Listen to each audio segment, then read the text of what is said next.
is Money Moves on VSiN, the sports betting network.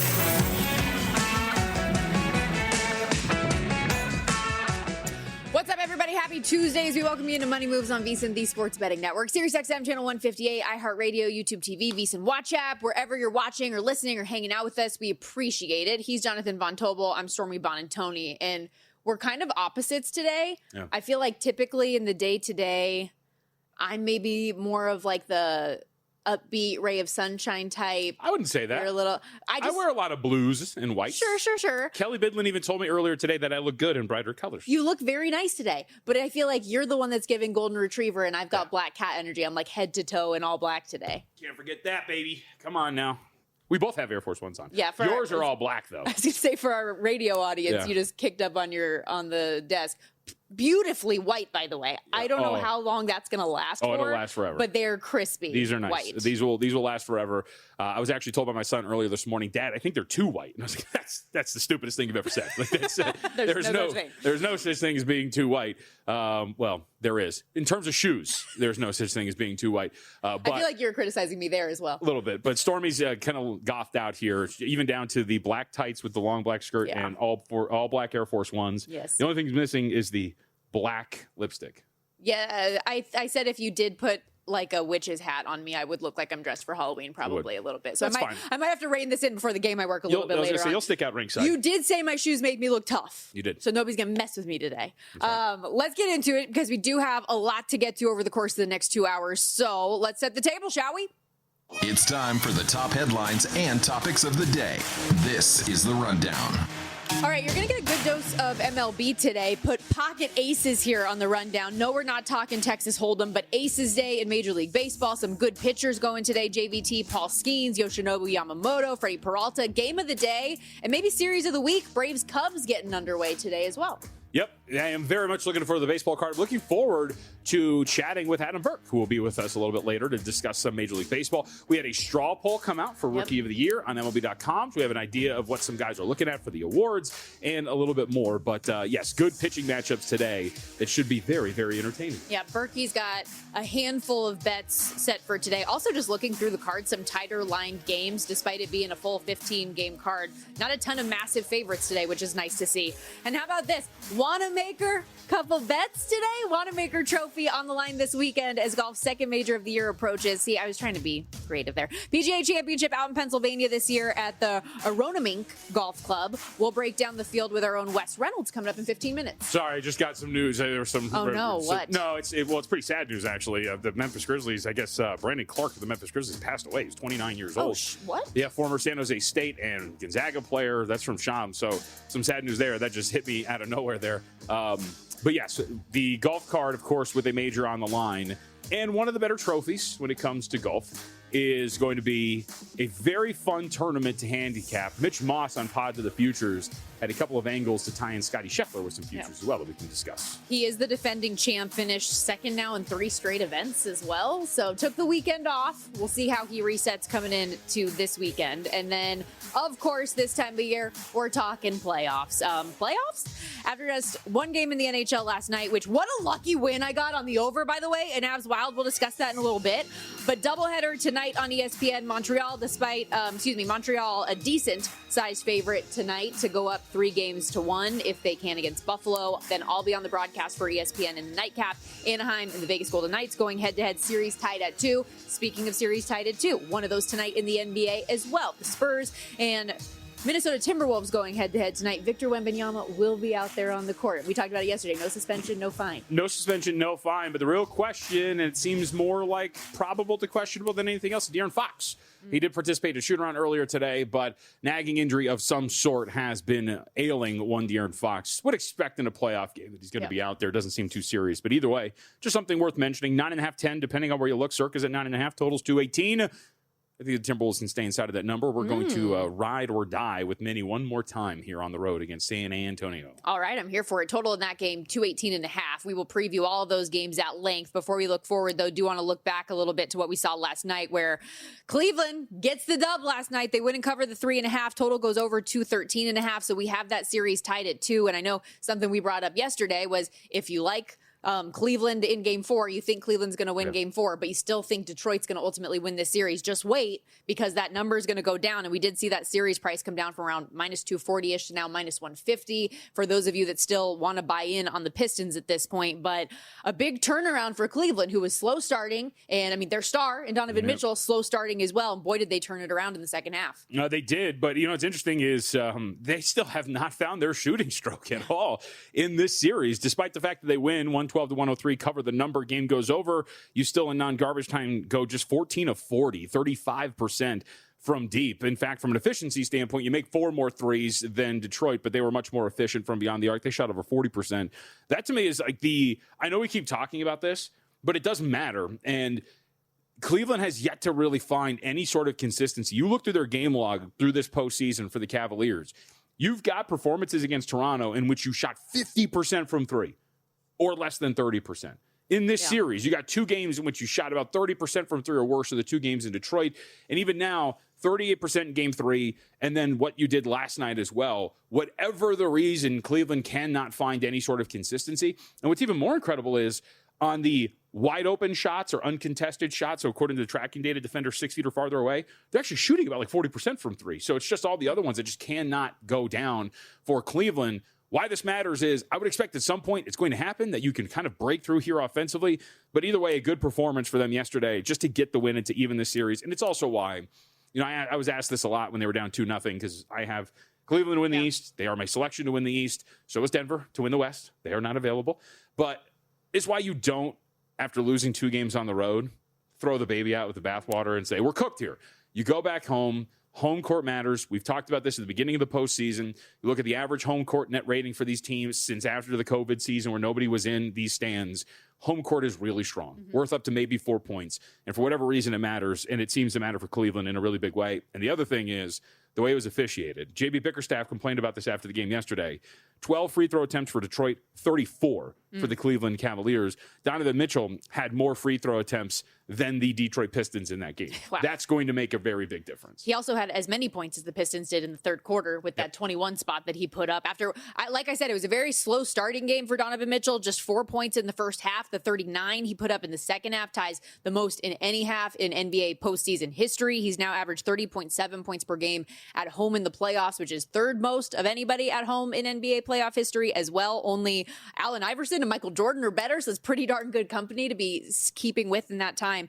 And because you mentioned how well they played at home, it is now up to 6-0 at home this postseason, yet 0-5 on the road. So how will this look as they shift back to Detroit after this? 5-1 ATS as well for them. So there's only one game that they failed to cover. As many would like to point out, you just got to figure out who wins the game, and then you're going to find out who's going to cover the game as well. Look, I'm a stubborn person, as we have covered many times, and going back to Detroit, we'll see if the market wants to push this up considering the home road splits and how this has played out. I still firmly believe that the Cleveland offense that we saw in the regular season with Harden and Mitchell is there somewhere, and we still have yet to see it. And part of that is credit to Detroit, who continues to play defense at a very high level. But I'm going to sit back. We'll see. I would expect that Detroit maybe gets bet up a little bit here, but I'll take Cleveland one more time on the road. I think they can get it done. I tried in game 2. Didn't get it done. And I'll go back there. I'll be interested to see how it plays, too, from a totals perspective. So this yesterday goes over. This one for the next contest is 213.5, 212.5 is what I'm looking at. The look ahead right now for this game. Yeah, I got 212.5 on my screen. The whole point here being is I was wrong in one thing.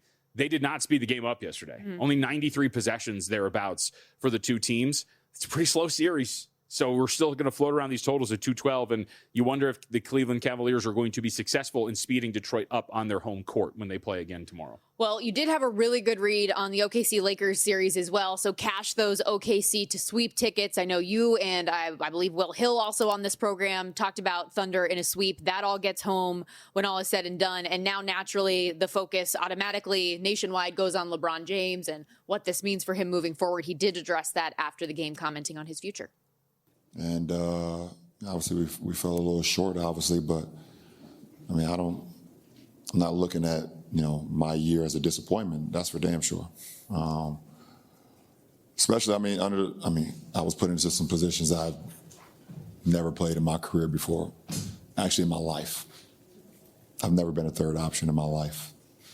So to be able to, thrive in that role for that period of time and then have to step back into the role that I've been accustomed with over my career, over my life of playing a sport, and be able to thrive under that. And then just my teammates allowing me to lead them under extreme circumstances, that was pretty cool for me. I don't know. I mean, I don't know what the future holds for me, obviously, as it stands right now tonight. I got a lot of time. I'll sit back, like I think I said it last year after we lost, I think, to Minnesota, to go back and recalibrate with my family and talk with them and spend some time with them. And then when the time comes, obviously, you guys know what I decide to do.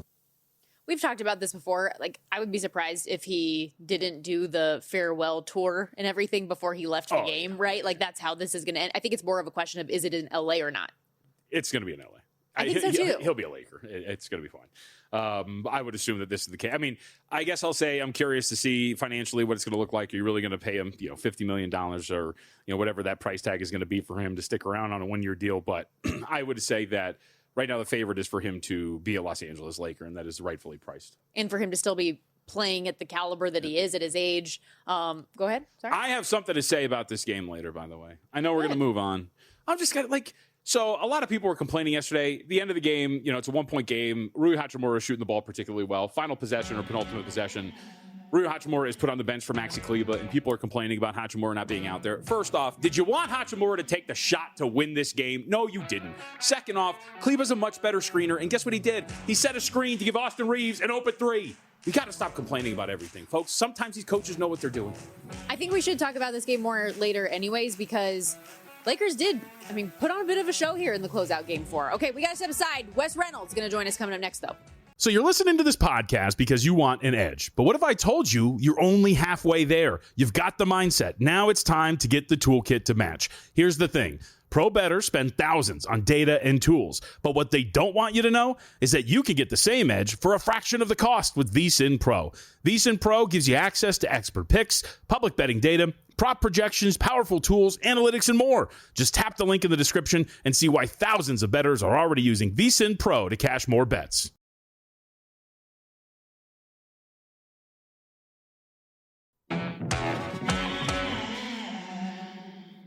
You're watching Money Moves here on VSiN, the sports betting network.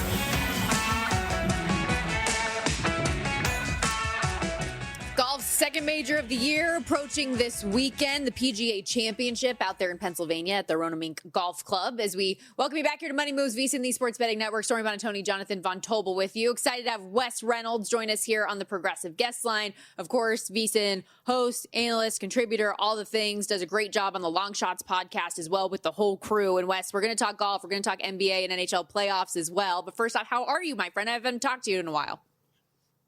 I am well, guys. How are you doing? Good. Appreciate you joining us here. And with it being such a big weekend, huge event this week coming up, and Scottie Scheffler back in the fold, a favorite as usual. I was looking through some things here. 14th straight major championship. He ends up as the betting favorite. That hasn't happened since 05 to 08 when Tiger Woods went on a stretch like that. So we know the caliber of player he is, yet he hasn't had that win this season. Could this be the week? How are you viewing Scottie? Yeah, it very well could be, Stormy, and I think I'm probably going to play him a little insurance, maybe a top 5 or a top 10. I did not get there on the outright, even though he's getting a little bit higher in the market. You're seeing some places 5-1, little 5-1 and some change as well, and he did not play the truest last week at Quail Hollow, where he, by the way, won the Wanamaker Trophy last year at the PGA, and took the week off, went up and prepared, so He obviously could win this, and I know that there are some folks out there who'll probably bet him as like a one-shot, one-hitter here and just bet him, and he could very well win. But I think the gap is narrowed a little bit with the market underneath, because we were seeing these Scottie 3-1 and then everybody else at 12-1 or higher. So we are seeing a little bit of narrowing in the market where Scottie has looked at least somewhat mortal this year in light of the last 3 years where he's dominated. How much of that do you think is this? Was it footage of Rory limping around and there's news of a toe injury? What's going on with the latest with him? And could that be the reason why you've seen some of those odds shortened for Scottie? I think JVT with, Rory obviously won the Masters, and he's all about the majors now in his career. Like, he doesn't really care, I think, about the other events. He's getting to that point where it's all about legacy. Finally won the career Grand Slam. And you saw maybe a little bit of rust last week at the Truist because he hasn't really played and hadn't teed it up because he skipped a couple of those events in between the Masters and, of course, this week. But there could be a little bit of something to that, but there was something to that before the Masters, and he did so much recon and so much prep at Augusta National that it ended up not mattering. So Rory certainly has a big chance here, but I can see why there's a little bit of the drift that we've seen over the last couple of days. Obviously, it's a stacked field whenever you have an event like this, and we'll continue to go through some names and your bets in a moment. But big picture, what do people need to know about this course, the layout, the skill sets that is going to be required this weekend to have success? Yeah, Ronaming just outside of Philadelphia, just a little bit under 7,400 yards. So a short course by like modern major championship standards, but par 70, tree-lined parklands, Donald Ross design. Gil Hanse did the renovation a few years ago, and he's been kind of the go-to guy for major championships. So fairways are narrowed from what they used to be, but still relatively generous. Really, the greens are going to be the tough things here because they're big, 8,200 square feet, but there's a lot of contours. There's a lot of runoffs and those tightly mown chipping areas. So there's a lot of contours on these greens. So I think that's the biggest challenge for these guys. The greens are very easy to hit, but they're not easy to hold. We'll see how it's going to play. They want it to play firm and fast, but they are getting some weather on Wednesday and also early Thursday. So there is a possibility this gets away from them and it plays a little bit softer than they want it to. So, Wes, of the outrights, what's the shortest shot that you're going to roll with this weekend? Cameron Young, he's been really good to me this year, and I know he's popular, and you're seeing probably on social media all the different, 80 to 1s or 70 to 1s if they bet him several months ago for the PGA, and now he's as low as 12. I found a 1650 at DraftKings that was still available. He's been arguably the best player in the world for the last 3 months. Now, he's ranked number 3 behind Scotty and Rory, and they deserve to be 1 and 2 for what they've done in the lead up and over the last few years. But Cameron Young nobody's been better than him. I think really the last 3 months. He's now a 3-time PGA Tour winner, clear top 3 player in the world. His breakthrough, by the way, last fall was also on a Donald Ross design at the Wyndham Championship at Sedgefield Country Club. So there's not a lot of holes to really poke in Cameron Young right now. Outside of that 25th, the week after the Masters, 7th, 3rd, 1st, 3rd, 1st, and 10th in 6 of his last 7 events. So I'm going to stick with him. He's been good to me this year. Talking PGA Championship with VSiN betting analyst Wes Reynolds here on the Progressive Guest Line. I know you're going to have the article that comes out today, the new edition of Long Shots previewing the whole thing at length. You guys will give like a full hour of insight onto the course, but anything else that at least early in the week caught your attention in terms of the field or guys that you're looking at or are maybe on the fence for you or a long shot, like whichever way you want to take it, go for it. Well, a price that's right behind you guys there at Circa at 65 to 1, Russell Henley, who has never won a major, and he's kind of an outlier to the trend in the PGA in recent years. Young guys, age 26 to 32, and he's 37, but he's a bit of a late bloomer, and he's a top 10 player in the world, and you're getting him at 65 to 1. 5 top 10s in his last 7 majors, including a T3 at the Masters last month, where he briefly held a share of that lead in the final round before Rory went on to win. Second in driving accuracy. I think that this is a great fit for him. It's not a really super long course. He's not like a really long hitter off the tee, but he's very accurate, finds fairways, finds greens, and very good on Donald Ross design, 6 top 10s, last 7 starts. So I thought that price was a little big for a guy that clearly, with all the big names, with Rory and Scotty and Cameron Young and Rahm, DeChambeau, et cetera, probably going to be a little bit under the radar this week. Well, was there a name that either on long shots that you didn't agree with when it came to Kelly and Matt Brown, or a name that you've heard out there in the discourse around this tournament that you just don't really buy?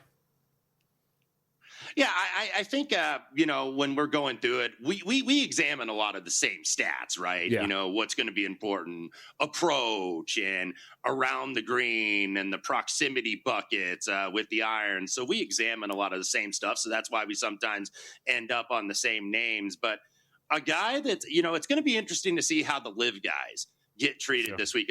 The big two, really, Jon Rahm, Bryson DeChambeau, who have drifted up a little bit from the Masters because they were absolutely non-factors at Augusta. And they weren't really prepared. I think they were playing these birdie fests in South Africa and over in Asia. So they really didn't have that good Augusta prep.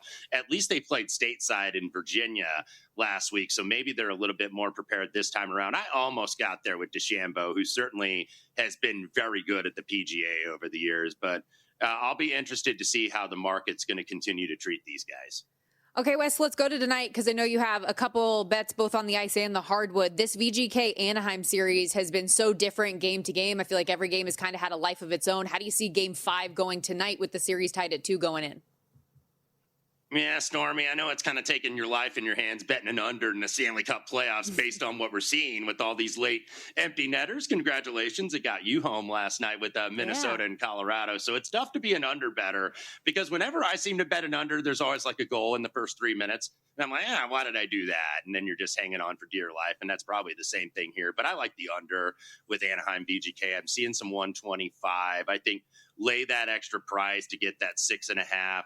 Game 5, I just think, and you looked at what you saw in Game 4 where you were rinkside.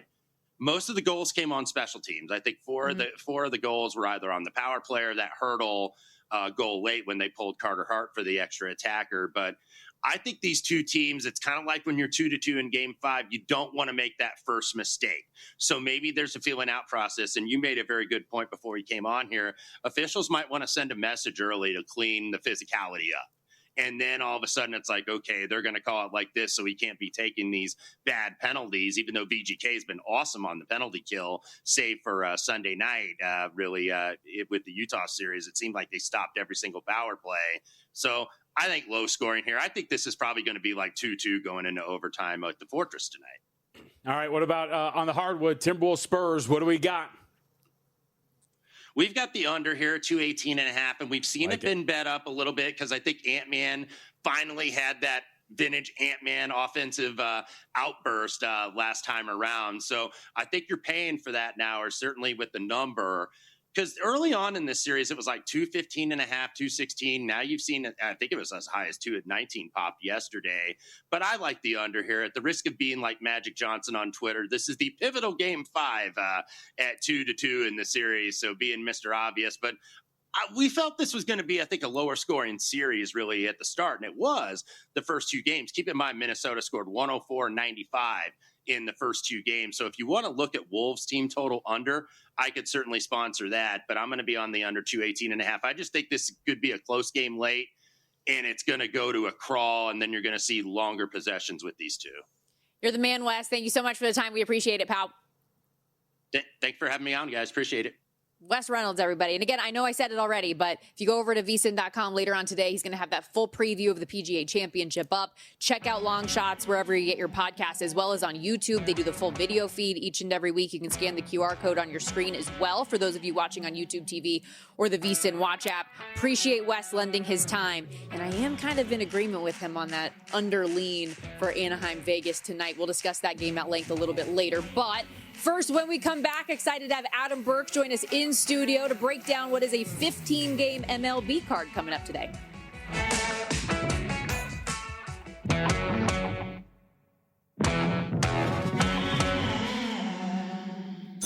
You're watching Money Moves here on VSiN, the Sports Betting Network.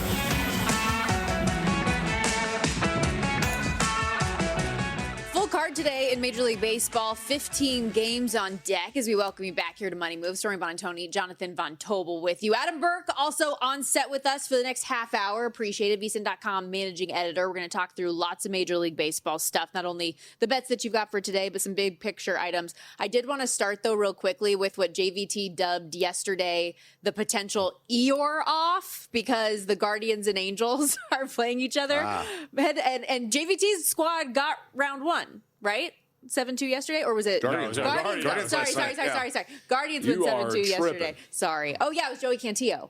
I mean, I can't blame you for not wanting to pay that close of attention to this series. Yes, I don't blame you at all for that.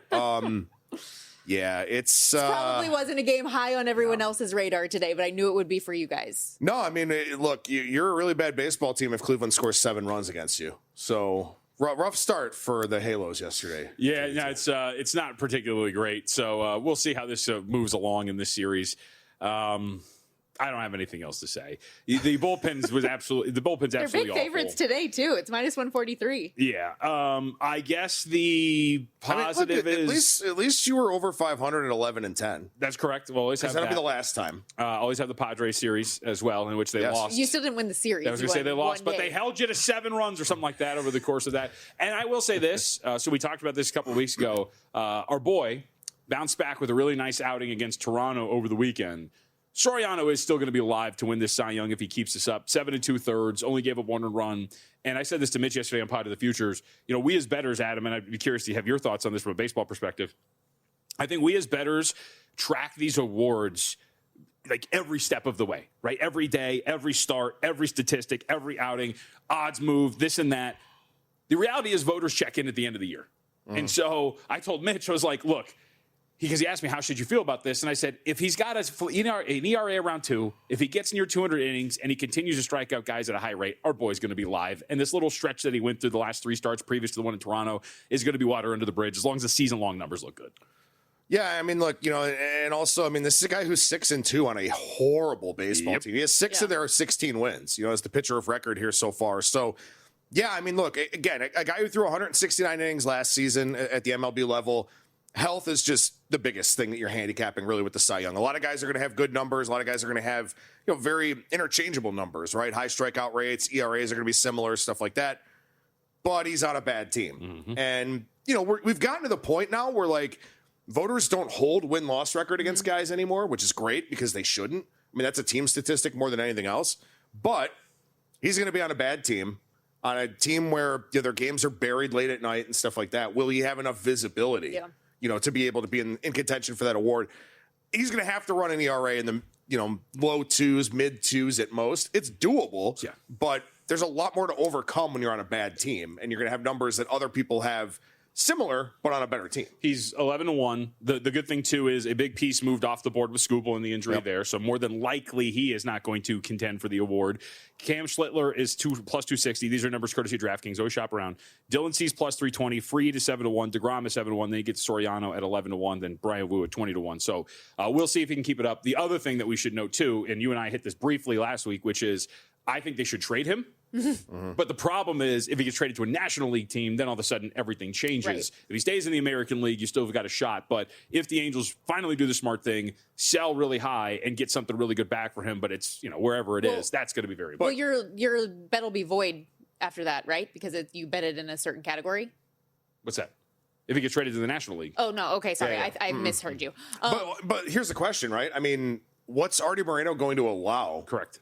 Perry Manassian to do the rest of the season, right? Because both the GM and the manager are tied together at the hip on 1-year deals here. So if the plan is not to extend him, like how much free reign does he have come trade deadline time to actually move some of the pieces and parts off of this roster? Yep.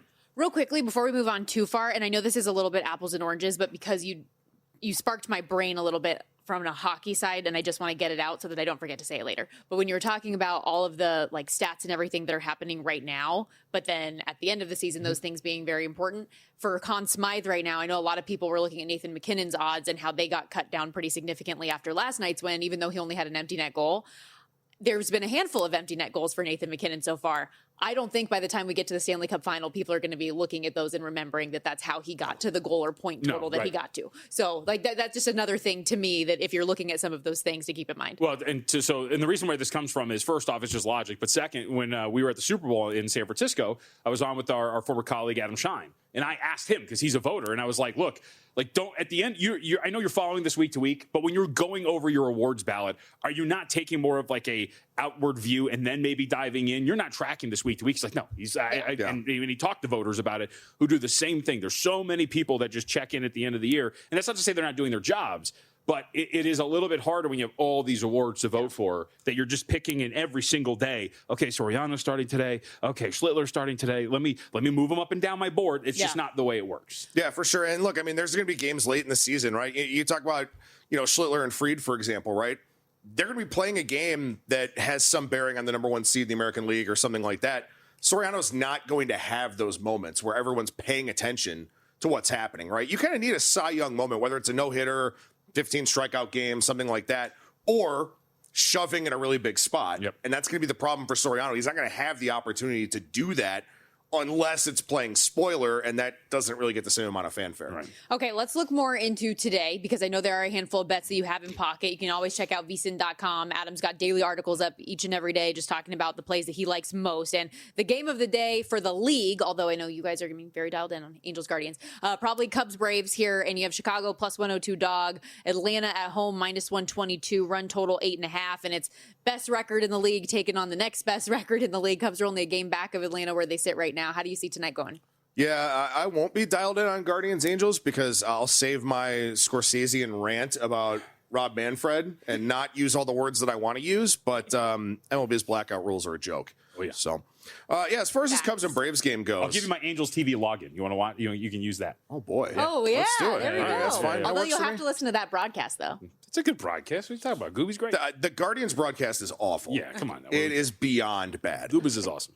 So in this game here, I'm fading Grant Holmes in this one. Taking the Cubs, small plus money price in this one. Colin Ray on the bump for them. I'll get back to him in a second. But Grant Holmes, he basically lost his spot in this rotation, and they were going to move him to the bullpen. Walt Weiss is like, well, we just want him to be available. Now he hasn't pitched since May 1st. So this is a guy that we know is pitching hurt. Last season, had some imaging done, has a partially torn or maybe fully torn at this point UCL, decided to go with the rest and rehab route at the end of last season. Usually that's something that has to be fixed with surgery. It's not really something that kind of gets better on its own. So the fact that he's having some pretty big control issues at this point in time, definitely concerning to me. And then for Colin Ray, a lot of ground balls. All of a sudden, he's become a ground ball guy, a lot more chase out of the zone with some higher increased usage of his splitter. If you can keep the ball down or pitch well above the swing path against this Braves team, you can have success. And I think Colin Ray can do that, working up in the zone with the fastball, down below the zone with the splitter. And the Cubs are a very solid offensive team. They kind of navigated some pretty choppy waters with bullpen injuries. Daniel Palencia is back now, their closer. Atlanta probably deserves to be favored in this game, but I'll take the Cubs at a plus money price here in this one, where I think Colin Ray can absolutely outduel Grant Holmes in this one.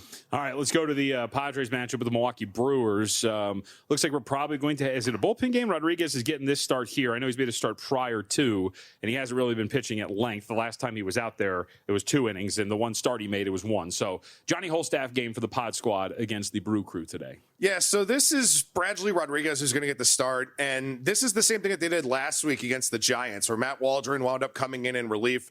Matt Waldron's a really interesting guy. His season was delayed due to a very disgusting and unfortunate medical procedure that he had to have, but he's a knuckleball guy. Throws a knuckleball about 30% of the time to go along with a fastball and a slider.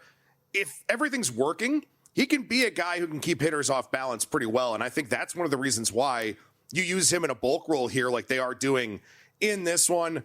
Bradley Rodriguez, extreme ground ball guy, should be fine in the first inning, should be able to get through that unscathed. We'll see if he works. We'll see how far he goes into the second inning. But Waldron, I get it. 7.71 ERA, doesn't look particularly good, but a 3.53 expected ERA. So, very small sample size, but he hasn't allowed a lot of barrels, hasn't allowed a lot of hard contact, whereas Brandon Sproat has for the Brewers. And Brandon Sproat actually got pulled after 76 pitches in his last start. His fastball velocity was down 2 miles per hour from the first inning to the fourth inning. So I think there might be something wrong with him, whether it's mechanical or health related. Wouldn't expect him to work super deep into this game. And if he is hurt and he is losing some velo, kind of makes a lot of things, very difficult to kind of maintain for a guy like that. Plus, he's been bad. 5.87 ERA, expected ERA over 5.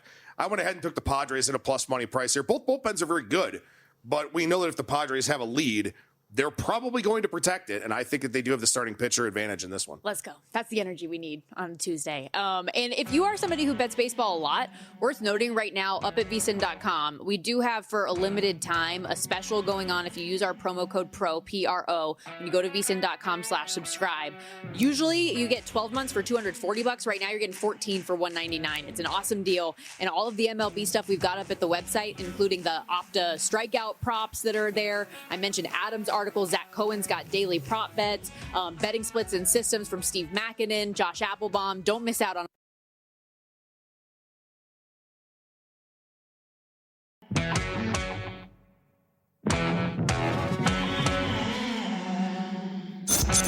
watching Money Moves here on VSiN, the sports betting network.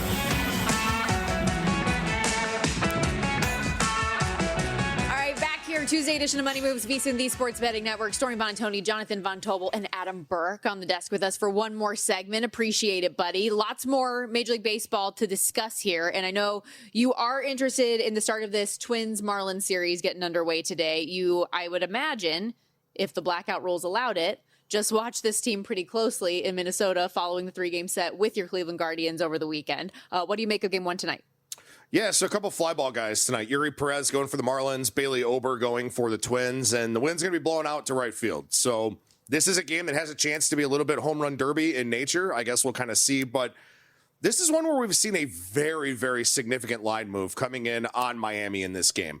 And I think now at this point in time, it's moved too much. Yuri Perez is a guy that, this guy in the ERA over 5 so far this season, so it's not like he's pitching great. Bailey Ober has a ton of negative regression signs.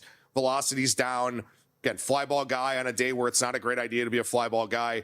So I kind of get why the market came in against the Twins in this one. But Yuri Perez is a guy very good at home. Lone Depot Park down in Miami, very, very good pitcher's park. The ball does not carry particularly well. You can be a fly ball pitcher and have a lot of success there. 2.78 ERA and 116 2/3 innings at home in his career.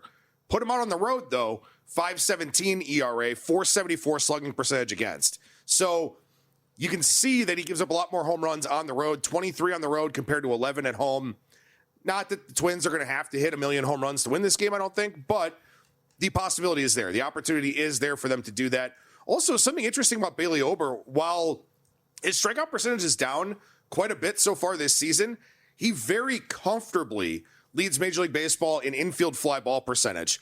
Pop-ups are effectively strikeouts, right? Runners can't advance.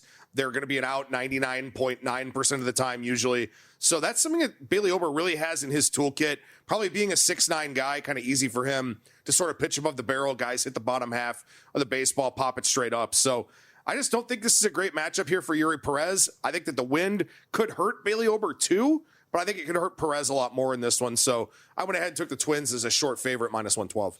All right, I want to play a game.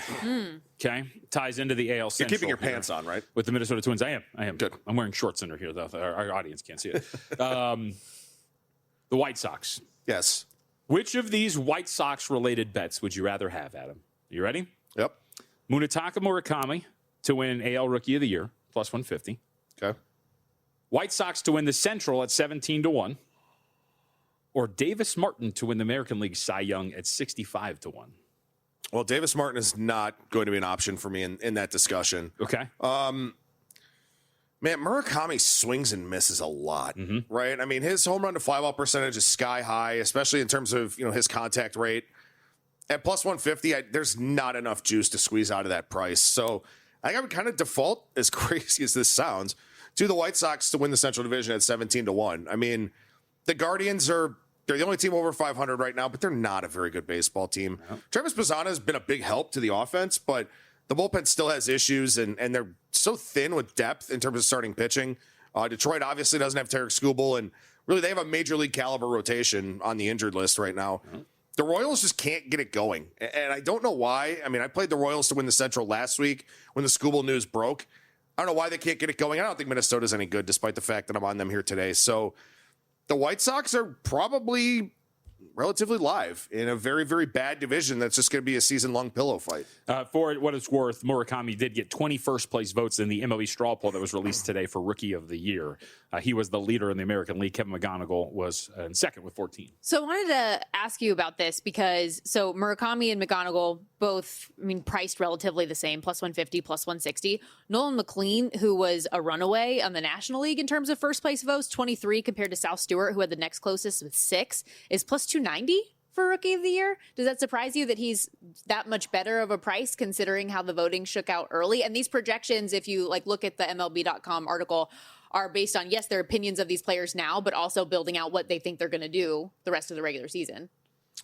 Yeah, look, for Murakami, he's also playing in a big market, which is something that helps. And again, the guy's hit 15 home runs already. Mm-hmm. So, as long as you're able to hit the long ball, that's the stat that's going to stand out the most. But, look, Chase DeLauder has a 149 WRC plus Murakami has a 150 WRC plus, and the plus means league and park adjusted. 100 is league average. So Chase DeLauder right now is 49% above league average offensively. Murakami is 50% above league average. And the biggest difference between the two is that Murakami's hit 9 more homers. If DeLauder was going to be healthy all season long, and I don't know that he will be, that's the guy that I would be looking at right now to go out there and win this award. But he's a guy with major health concerns. He's never really played. I think he's played 133 games at the minor league level. He's the guy I would kind of be looking at here if you could guarantee health. But I will say this, for McGonigal and the case that he has, again, only 2 home runs, that's going to hurt him. But if the Tigers are the team that does emerge from the Central Division and he's really good while Scooble's hurt, that's going to be kind of that seminal moment for him that kind of gets him at the forefront of the voters' minds. A local news, and it ties into Major League Baseball. Henry Bolte gets called up for the Sacramento Athletics, soon to be Vegas Athletics. I can ask the question because I threw it in our rundown like, hey, rookie of the year odds 70-1. I think he's a little too far behind the 8 ball considering how good some of these AL guys have been. But the Athletics as a whole, they're up 2 games in the division right now. The AL West stinks. Yep. The Mariners, I think, are the default, hey, they're under 500 but have a +2 run differential. They'll kind of figure it out.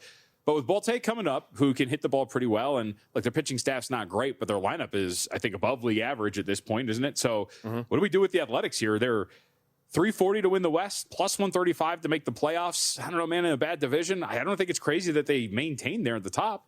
No, it's definitely not crazy. I mean, this is already a top 10 offense right now. Yeah. And Kurtz has really done nothing with the contact that he's made. He's made a lot of violent contact. Hasn't really had a lot of great batted ball success, and everyone's kind of pitching around him. But when it gets hot in Sacramento, and it will, and it's probably starting to get there, and they have a homestand here this week where the ball may carry a little bit.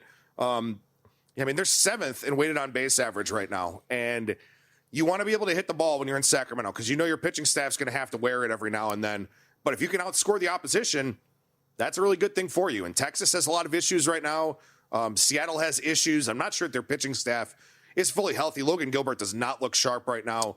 Yep. Brian Wu is a guy, up until that last start where he struck out 9, he was having a lot of problems missing bats and throwing strikes. So I don't think he's particularly locked in right now. The A's look really interesting. Now, I don't know if they have enough starting pitching, but they're doing a pretty good job of kind of developing MLB caliber arms that can kind of get them through. So, I mean, I like this A's team. I played over their season win total. Didn't really play them to make the playoffs, though, but they've set themselves up pretty well at this point in time. And look at me, for Bolte, I mean, this is about the time Nick Kurtz came up last year? That's a good point, yeah. Maybe a little bit earlier than that. Now, Bolte doesn't have the prodigious power that Kurtz has, although he has hit 12 home runs in AAA already. So, late start, but maybe a guy who kind of has the profile to be in that discussion. I wanted to ask you about Paul Skeens here for a minute real quickly. He and the Pirates are $3 favorites today against the Rockies, but I mean, nearly flawless his last time out. Took a perfect game into the 5th. It was a 1-0 win over the Diamondbacks. He's favorite right now, 2-1 for the Cy Young. Do you feel like, I mean, especially after early on, he had a couple issues, but it feels like he's been so good since then. Is this something that he can keep up throughout the course of a long season again? Yeah, it certainly looks that way. I mean, look, he's already halfway to the number of pitcher wins that he had last season, too. He had 10 wins last year. That's what I was talking about earlier, where, voters have kind of realized, like, hey, wins and losses don't really matter all that much in the context of Cy Young voting. This dude was 10-10 with a sub-2 ERA last year. Like, the fact now that they actually have a competent offense in Pittsburgh is going to help him. He's probably going to wind up in the 15-win range, ERA, probably 2.25, something like that. Expected ERA now is under 2. Going to have a good FIP. That's going to continue to come down as he racks up more strikeouts.